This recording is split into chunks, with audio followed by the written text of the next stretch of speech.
அலைக்கும் வரஹ்மத்துல்லாஹி வபரகாத்துஹு. கண்ணியத்திற்குரிய எல்லாம் வல்ல அல்லாஹ் ஜல்ல ஷானஹு தஆலாவின் நல்லடியார்களே, தனித்து விளங்கும் இஸ்லாம் என்ற இந்த தொடர் நிகழ்ச்சியிலே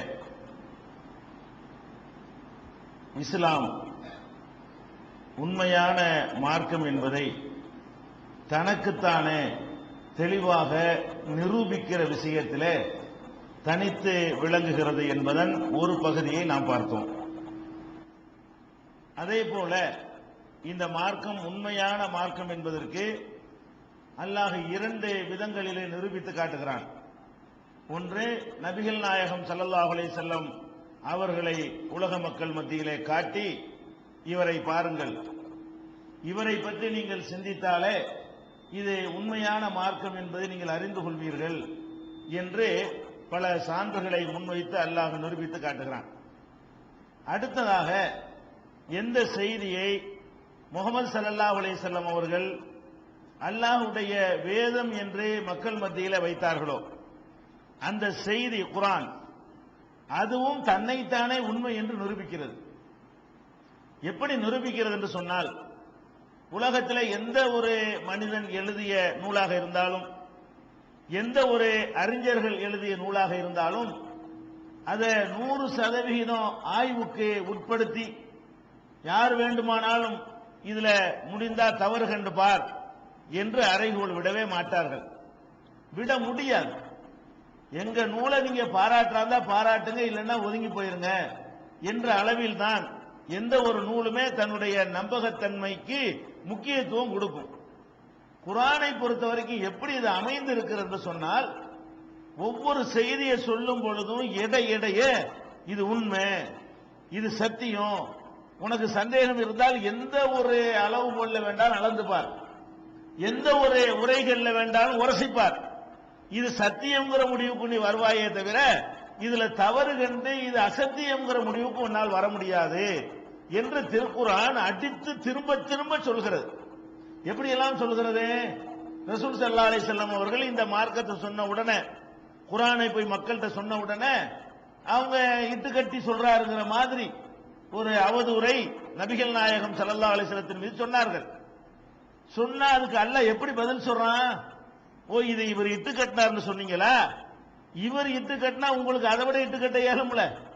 இவருக்கு எழுத தெரியாது, இவருக்கு படிக்க தெரியாது, இவரே இவ்வளவு அழகா ஒரு செய்தி இட்டு கட்டி கடவுள் சொன்னார்னு சொல்ல முடியுமானால் உங்களுக்கு அதை விட முடியுமே?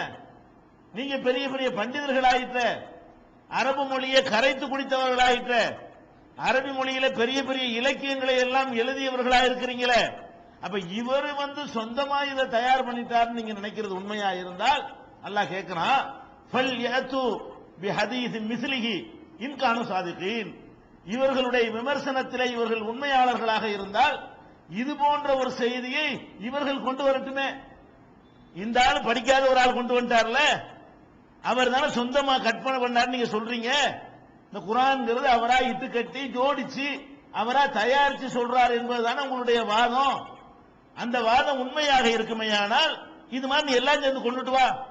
இது போன்ற ஒரு செய்தியை, இந்த குர்ஆன் போன்ற ஒரு செய்தியை இவர்கள் கொண்டு வரட்டும் பார்க்கலாம் என்று அல்லாஹ் குர்ஆன்ல எப்படி பதில் சொல்றான்? இந்த செய்தியவே ஆதாரமாக்குறான். இது பொய் என்று நினைத்தால் இது மாதிரி ஒன்று கொண்டு வா. அப்ப குர்ஆன் மெய் என்பதற்கு குர்ஆன் தான் இப்ப ஆதாரம். இது மாதிரி உனக்கு கொண்டாந்து காட்டிட்டு முடிஞ்சு வச்சுக்காத. கொண்டு வந்து காட்டல என்று சொன்னா இது மெய் என்பது நிரூபணமாகிவிடும். அல்லாஹ் 52வது சூராவுல 34வது வசனத்தில் இந்த அறைகூலை விடுக்கிறான். அதே போல 28வது சூராவுல 49வது வசனத்தில் சொல்கிறான், குல் நபியை நீங்கள் சொல்லுங்கள், இதை நீங்க சொந்தமா தயாரிச்சதாக பேசிக் கொள்கிறார்கள், நீங்க அந்த மக்கள்கிட்ட போய் சொல்லுங்கள், ஃபஅது பி கிதாபின் மின் இன்தில்லாஹ் ஹுவ அஹ்தா மின்ஹா, இதை விட ஒரு சிறந்த வேற கிதாபை நீ கொண்டுட்டு வா, அத்தபியுஹு, நான் அதை ஃபாலோ பண்றேன். நான் ஒரு வழியை கொண்டு வந்திருக்கிறேன்ல, இதே மாதிரி நீ நானா சொந்தமா தயார் பண்ணிட்டேன்னு தானே உன்னுடைய வாதம். அது உண்மையா இருக்குமையானால் இதை விட சிறந்த வழியை நீ கொண்டுட்டு வா, நான் அதை ஃபாலோ பண்றேன். அப்ப சிறந்ததுங்கிறத எந்த அளவுக்கு அழுத்தம் திருத்தமா இந்த குர்ஆன் சொல்லுதுன்னு கேட்டா, இது மாதிரி ஒரு நல்வழியை ஒன்னால் கொண்டு வர இயலாது, இது மாதிரி ஒரு நேர்வழியை ஒன்னால் சொல்ல முடியாது. எல்லாரும் சேர்ந்து வேண்டாலும் கொண்டுட்டு வா, இன்குந்தும் சாதிக்கின், எல்லா இடத்துலயும் இதை போட்டுருவான்ல, இன்குந்தும் சாதிக்கின். நீங்கள் சொல்வது உண்மையாயிருந்தால், இதான விவகாரம். முகமது உண்மை சொல்றாரா, நீங்க உண்மை சொல்றீங்களா? இதான் பஞ்சாயத்து. முகமது உண்மை சொல்றாரா, நீங்க உண்மை சொல்றீங்களா? அதுக்கு என்ன ஆதாரம், என்ன எந்த அடிப்படையில் நீங்க நிரூபிக்கணும்? இவர் எதை கடவுள் வார்த்தை என்று சொல்கிறாரோ அது கடவுளிடமிருந்து வராமல் இவராகவே தயாரித்து சொல்கிறார் என்ற உங்கள் கூற்றில் நீங்கள் உண்மையாளர்களாயிருந்தால் உங்களுக்கு அது முடியும். அவருக்கு முடியக்கூடிய ஒரு விஷயம் உங்களுக்கு நிச்சயமாக முடியும். செஞ்சு காட்டிட்டு போங்களேன். உண்மையாளர்களாயிருந்து அதைத்தானே செய்யணும் என்று சொல்லி இந்த குர்ஆன் தனக்குத்தானே மக்களுக்கு என்ன செய்து அறைகோல் விட்டு, நான் தானப்பா இறைவேதம்ங்கிறதுக்கு பெரிய சான்றா இருக்கிறேன் என்று சொல்லி குர்ஆன் தனக்குத்தானே ஆதாரமாக திகழ்கிற அதிசயத்தை பார்க்கிறோம். அது மாத்திரம் இல்லாம இது சவால் விட்டுறான்ல, சவால் விட்டுட்டா கொண்டு வந்துருவாங்கன்னு சொல்லியா? எப்படி கான்பிடென்டா இந்த குர்ஆன் சவால் விடுதுன்னா, சும்மா சொல்றோம், நீ என்ன கொண்டா வரப்போற முடியுமா உன்னால? ஏறாது. எப்படி அல்லாஹ் சொல்றான்? சும்மா சில பேர் சவால் விட்டுட்டு வந்துருமோ, கொண்டு வந்தாலும் வந்துருவானோ, இன்னைக்கு கொண்டு வந்துருவாங்களோ அப்படின்னு நினைக்குவான். அப்படியா? முடியாது. நம்ம சொல்லுவோம்ல, இதுக்கு நீ ஒரு ஹதீஸ கொண்டு வந்தா 10 லட்சம் ரூபாய் தருவோம், மடியில கட்டி வச்சுட்டா சொல்றோம். கொண்டு வர இயலாது, இல்லாத ஒரு விஷயத்தை சொல்லும் பொழுது நம்ம அறிவுரை விடுவோம்ல. அல்லாஹ் என்ன சொல்றான்னு கேட்டா, குல் நபியை நீங்க சொல்லுங்கள், இந்த சவாலைய எப்படி விடுறான்னு பாருங்க.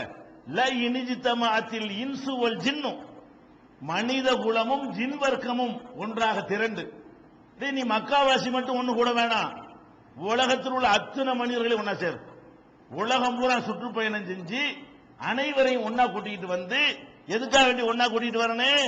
அலா ஐயூபி மிஸ்லி ஹாதல் குர்ஆன், இந்த குர்ஆனை போன்ற ஒன்றை தயாரிப்பதற்கு உருவாக்குவதற்காக மனித குலம் முழுமையும் ஜின் வர்க்கம் முழுமையும் நீங்கள் ஒன்று திரண்டீர்களே, ஆனாலும் லா யஅதூன பிமிஸ்லிஹி, இது போன்று அவர்களால் கொண்டு வர இயலாது. கொண்டு வாண்டு சவால் விட்டுவிட்டு எல்லாம் என்ன சொல்றான்? கொண்டு வருவான்னு உட்கார்ந்துட்டு நினைக்கிறியா? கொண்டு வர முடியாதுப்பா. முடியாதுங்கிறதுக்காக விடுற சவால் இது. ஏதோ செஞ்சு காட்டிடுவியான்னு பரீட்சையில வைக்க தயாரா இல்ல. எவ்வளவு கான்பிடென்ட் பத்தின நம்பிக்கை. ஒரு கொள்கையை சொல்லும் பொழுது எவனை இப்படி சொல்ல இயலாது.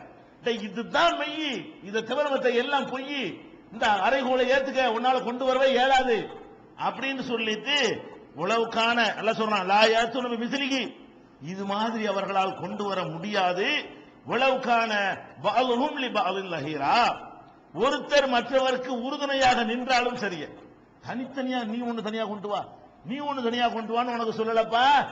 எல்லாம் ஒன்னா திரண்டு கூட்டு முயற்சியில கூட்டாக உட்கார்ந்து தயார் பண்ணி இது மாதிரி கொண்டு வர முயற்சி பண்ணினாலும் உங்களால் கொண்டு வர இயலாது. அப்ப குர்ஆன் இது இறை வார்த்தை தான், இது உண்மையான மார்க்கம் தான், அல்லாஹ்வுடைய மார்க்கம் தான் என்பதை குர்ஆனே நிரூபிக்கிறது.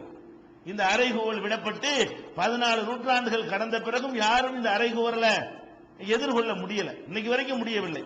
இது 17வது சூறாவுல 88வது வசனத்துல எல்லாம் சொல்லி காட்டுறான்.